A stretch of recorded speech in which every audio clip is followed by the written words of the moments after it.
What's going on, guys? Welcome back to Nacho Wrestling, and in today's video, as you could tell by the thumbnail, we are doing a simple bracket. We are taking a look at the current AEW men's roster, 32 men. This is not the entire AEW men's roster. I've excluded some people because, they aren't active in the year 2025 so far in official matches. For example, Bryan Danielson and Eddie Kingston aren't on this bracket, but if they, wrestle in the year 2025, maybe I'll do this again and add them to the list. Who knows? But before we move on with the bracket, I just want to thank you guys for blowing up that last video that I did about me and the breaking up with WWE of it all. Got some negative comments that I had to delete, but like I said, you haters and you negativity people that just come in and try to spout all this nonsense, you're gonna get no airtime from me. That's just how it works over here. I don't feel the need to give you airtime. If you try to come in with some constructive feedback and thought and talking points, then sure. But if you try to hit me with some essay, some 3-paragraph response, I'm not reading that. No one has time for that. Get out of here. I appreciate the engagement though. Thank you for that. Another thing right before we get to the bracket is that I really want you guys to hit the subscribe button. I've noticed in some of my videos that have popped off lately that roughly about 50% of my viewers are not subscribed to the channel. The fuck are you guys doing? So with that being said, be sure to like, comment, subscribe, and hit the bell to stay up to date on all things Nacho Wrestling. And if this is your first time watching a Nacho Wrestling video, hit that damn subscribe button because I'm trying to reach 500 subscribers and your help would be greatly appreciated. With that out of the way, let's throw this bracket that I made that you can find the link for in the description. And I don't know the seedings of this at all. I shuffled it like 6 times. All I know is the first matchup that I see on my other monitor right now, so let's throw to that. Okay, here we are. Round 1 matchup. Hangman Adam Page versus Matt Jackson. Now, obviously, this is a singles competitor versus a tag team wrestler. This is a little unfair. I mean, we're looking overall wrestling ability. This is kind of what this quiz is about. Or not quiz, this is what the bracket is about. It's overall wrestling ability. So purely based off that, I enjoy Hangman's stuff a lot more than I enjoy Matt Jackson's stuff. I mean, if you look at a Young Bucks match, who's getting the hot tag all the time? It's Nick Jackson. And there's a reason for that. I think Nick is the better Young Buck, which Nick will probably go maybe a little farther depending on who he matches up with in the first round. But for this, give me Hangman. All right, next up. We got Katsuyori Shibata taking on Bandito. Little Ring of Honor matchup here. Currently, Bandito's Ring of Honor World's Champion, as he should be. He's really good.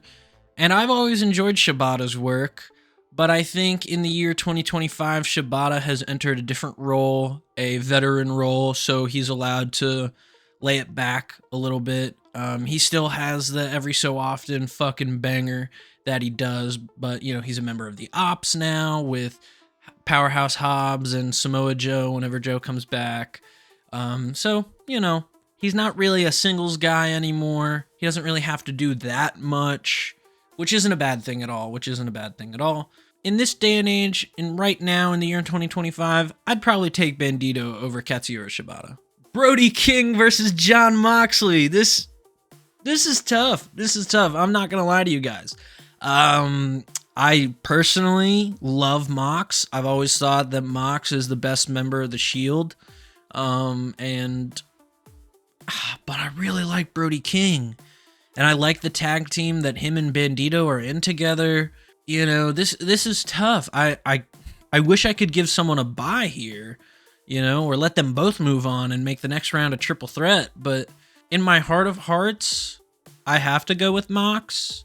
Just because of, Mox was part of the Hangman feud and say what you want about the Death Rider stuff, the middle of it was a slog, but the end point and that moment with Hangman beating Mox for the title and getting the belt out of the briefcase wouldn't have happened if Mox wasn't there to put it in the briefcase in the first place. So give me Jon Moxley.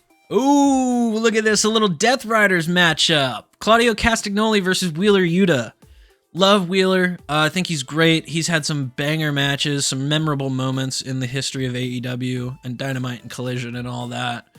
But dude, Aura, if we were going off Aura alone, Claudio gets the win. But we're not. We're going off wrestling ability, and that still gives Claudio the win because he's so fucking good. Next up, we got Nick Wayne taking on Roosh. I don't hate Nick Wayne. I'm just jealous because I'm older than him. Give me Roosh. Battle of the Atoms as Adam Cole is taking on Adam Copeland. Adam Cole, of course, is now possibly retired. We don't really know as of this moment whether or not he's coming back or not, but I enjoy Adam Cole at least a lot more than Adam Copeland. Now, Edge is a different character. Edge is a different guy. Edge I probably enjoy more than Adam Cole, but Adam Copeland, not so much. Christian Cage versus Konosuke Takeshita. This one is tough.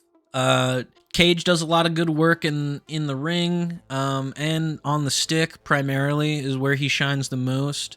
But I think for a guy his age, he also can still put on some entertaining matches, unlike Adam Copeland.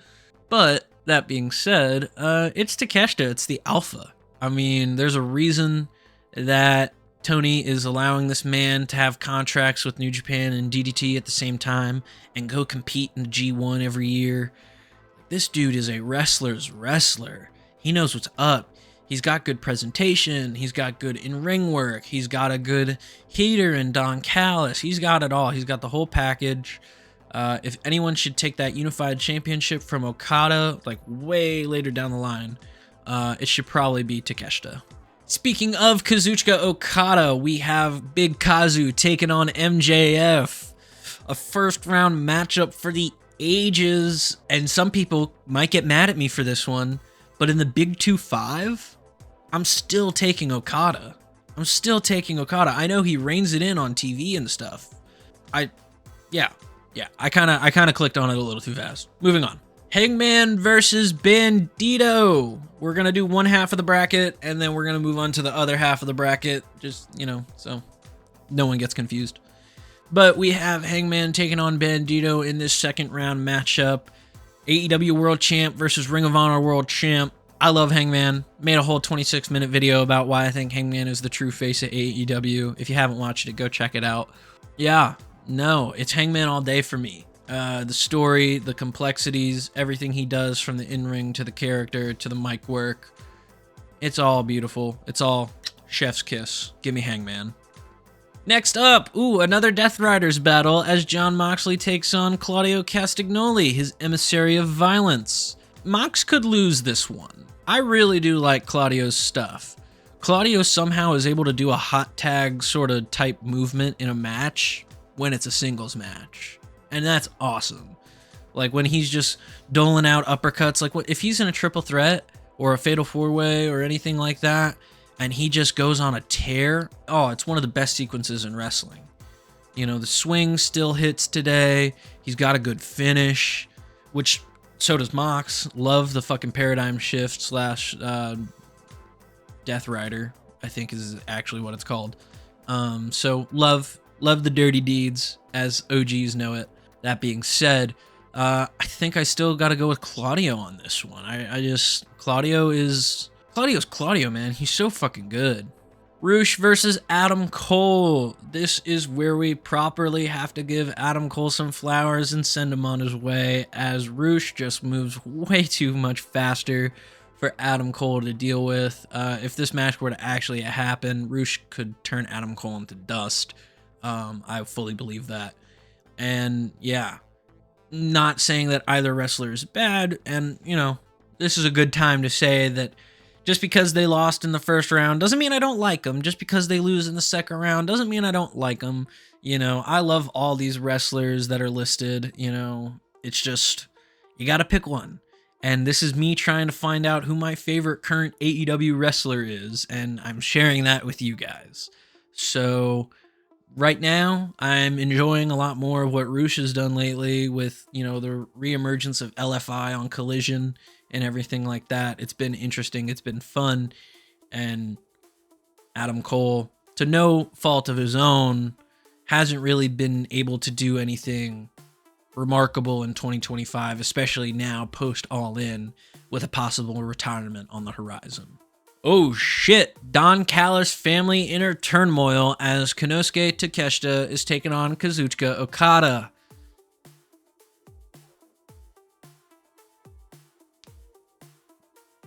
I'm not even going to debate this one. It's Takeshita. Takeshita wrestles every match, whether it's a match on Dynamite, a match on DDT, or a match at an indie. He wrestles like his life depends on it.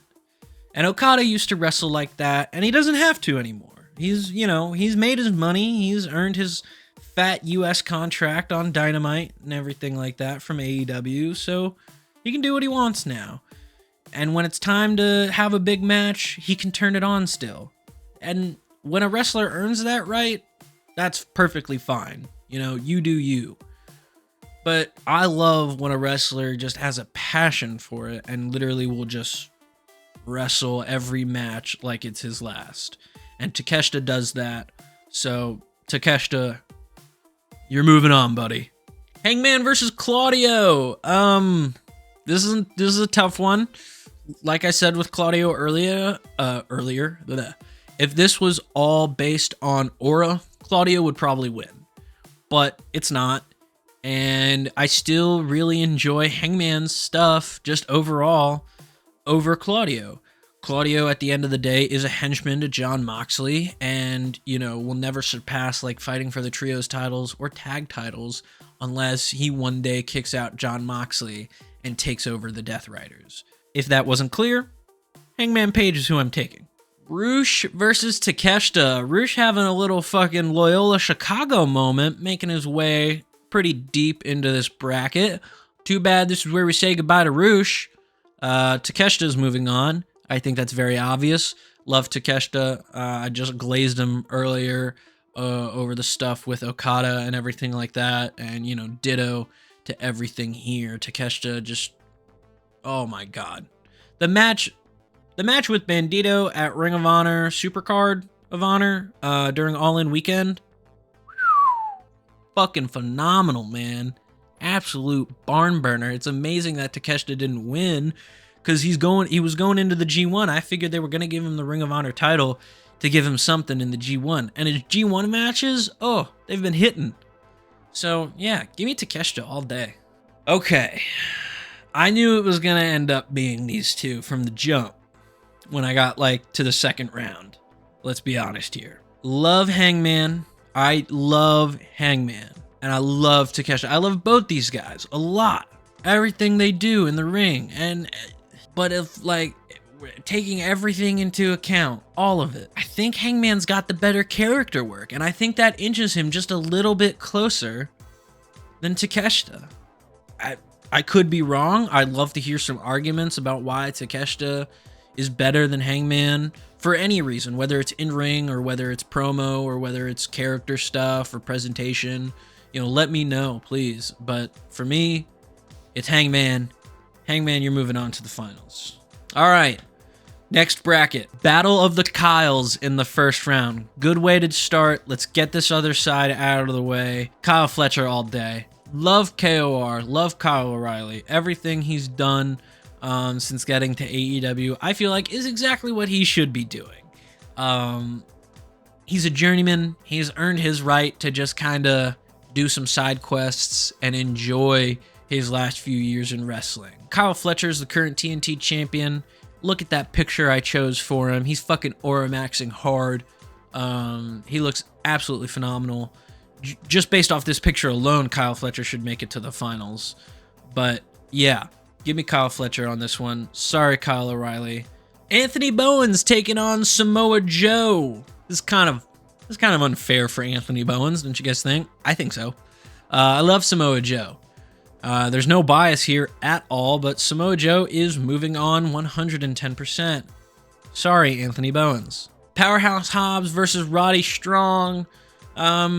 This is not a make good for kicking Kyle O'Reilly out in the first round. I just genuinely love Roddy, and I think Roddy is still, even in 2025, a better wrestler than Powerhouse Hobbs. I do truly believe that Roddy is probably one of the most consistent wrestlers in the history of the business. From 2005, 2006 Ring of Honor to 2018, 2019 NXT to now, he can still go at the same level he's been going. And I mean, he's the messiah of the backbreaker. Dude can hit a backbreaker any way he wants. Like, oh, it's fucking awesome. Give me Roddy Strong. Dustin Rhodes versus Max Caster. I actually have been watching some of the AEW pay-per-views in full since they're all on HBO Max finally.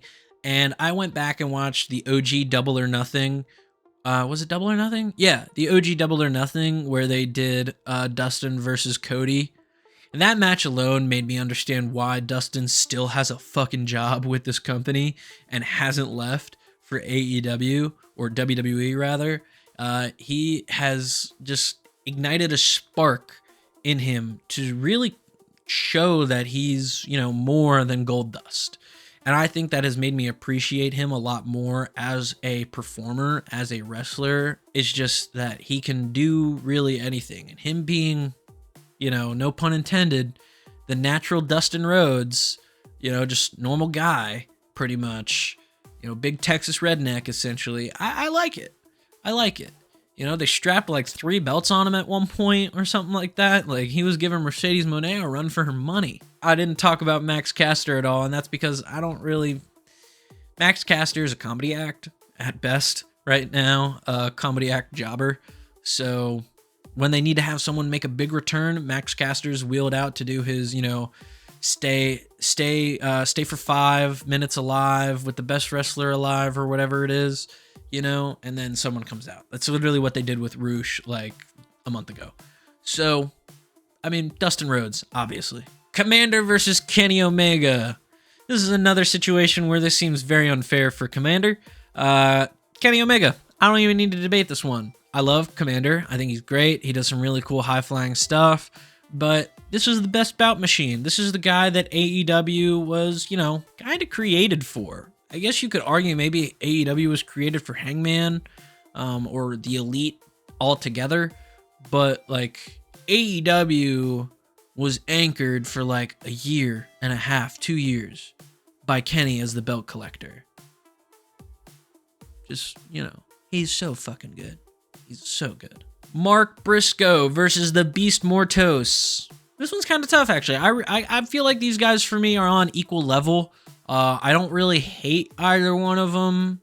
I don't have anything... there's nothing that Mark does that pisses me off, in the ring or character-wise. And Beast Mortos, has really no character. He doesn't talk.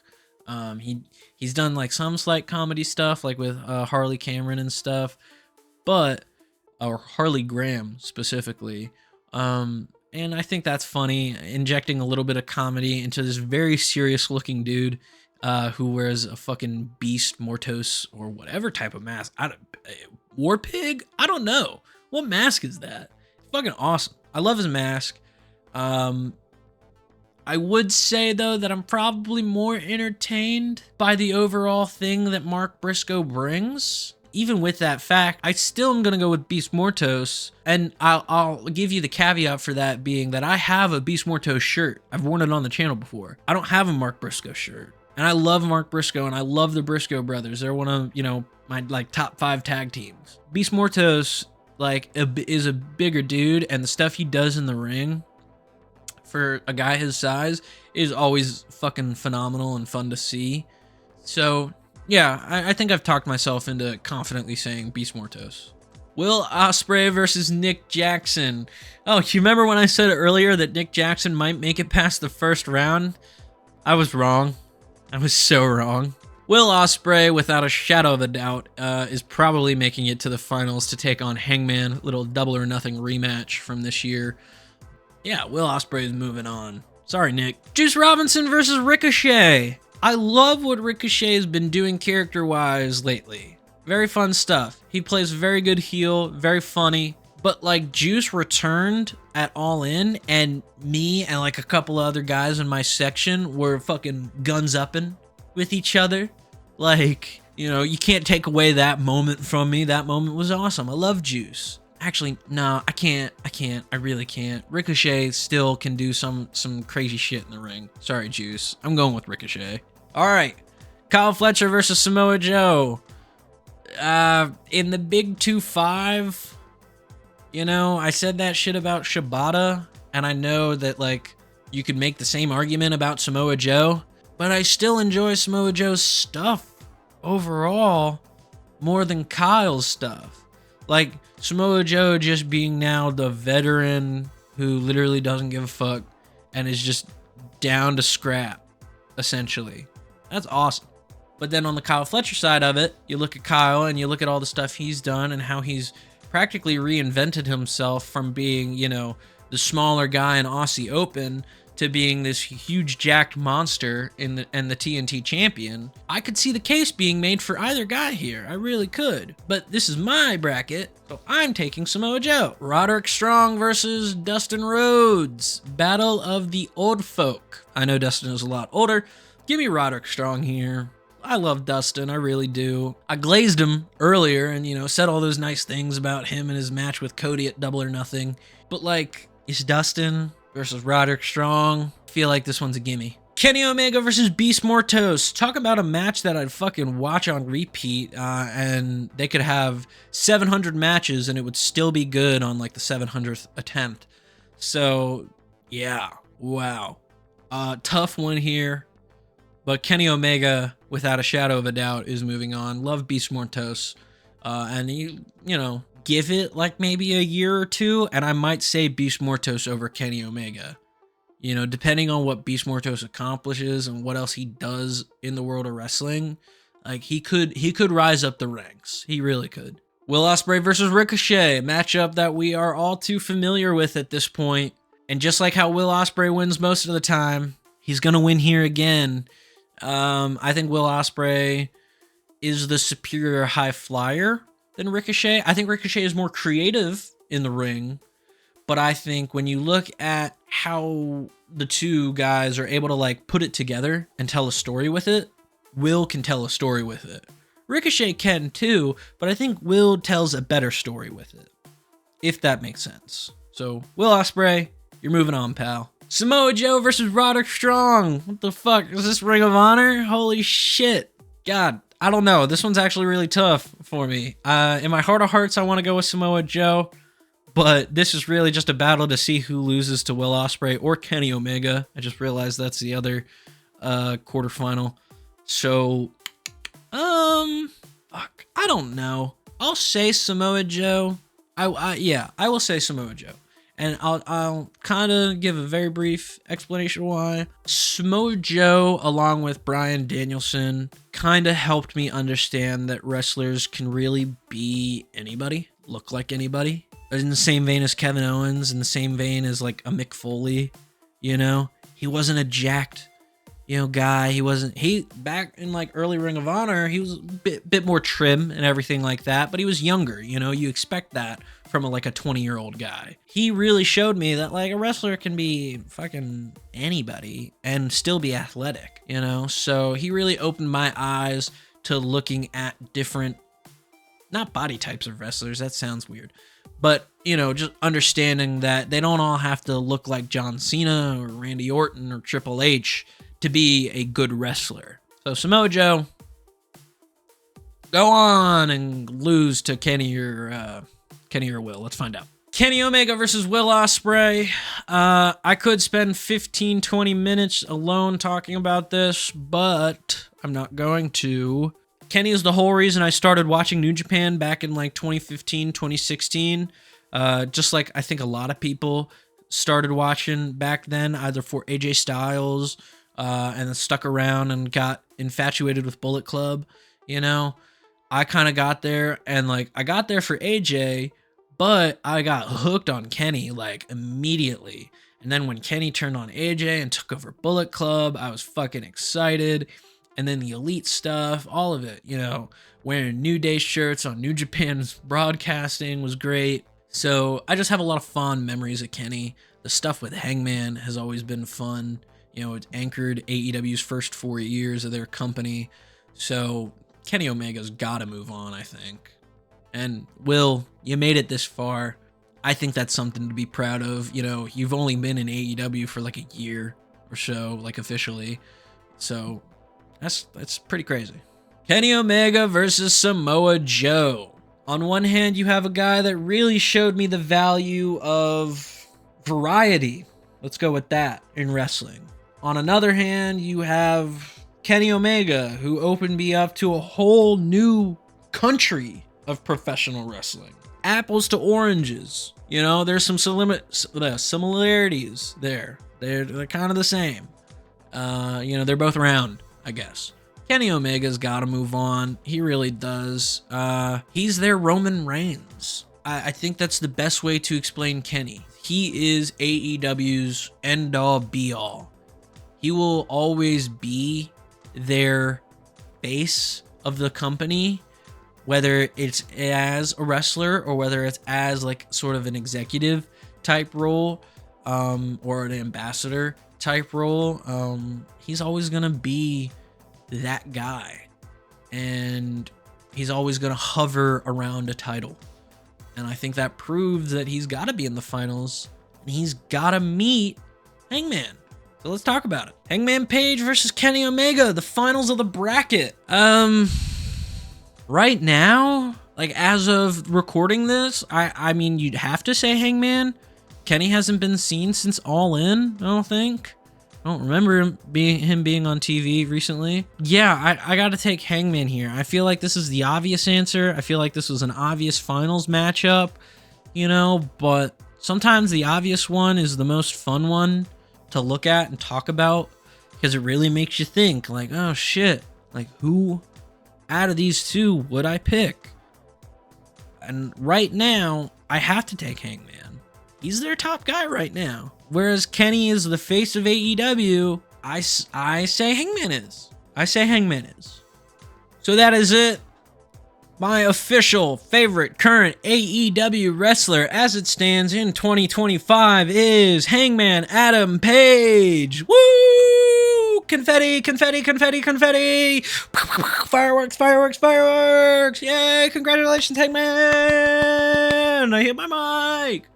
I don't think this was a surprise. I literally released, like I said earlier, a 26-minute video talking about why I think this guy is the face of AEW. And yeah, you know, it just makes sense. It really does. This could have went any other way. Genuinely, it could have went to Kenny. It could have went to Will. I just realized, where was Swerve? I had Swerve on the list. Huh. Caveat. If Swerve was here, this could have been a whole lot different. So that is it for today's video. Let me know what you guys thought about it down below in the comments. You guys too can do this bracket if you want. The link will be in the description. And like I said, like, comment, subscribe, all that good stuff. Hit the bell to stay up to date on all things Nacho Wrestling. And I will see you guys next time.